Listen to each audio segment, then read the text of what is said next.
hiding their money and aggressive tax avoidance and anti-competition practices and buying media and buying senators, etc. So I think we could start to incubate this idea. And I'm going to turn this to Sam because Sam wrote the book, The Maximum Wage. So I'm going to bounce it to Sam to sort of a few thoughts on that. Well, one of the ways that I think has a lot of potential that people have begun talking about is tying the top to the bottom.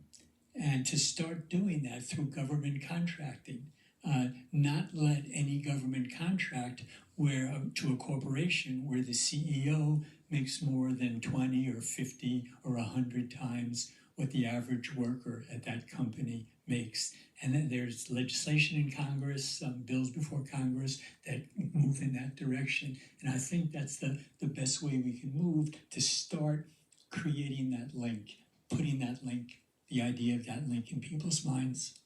Yeah, and emphasizing the gap is the harm, and if somebody wants, in Sam's scheme, you want to pay your top CEO more, raise the floor. But I also think, Ingrid Robbins' idea of, above this threshold, let's call it 30 million, there's 100% inheritance tax and a steeply progressive wealth tax that starts to chip that down. Again, this is how we're going to get more thousandaires and fewer billionaires. It has to be.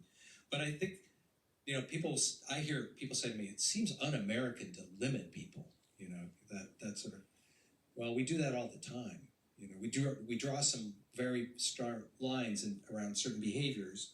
Can't think of one of the more harmful behaviors being, paying somebody $1 trillion.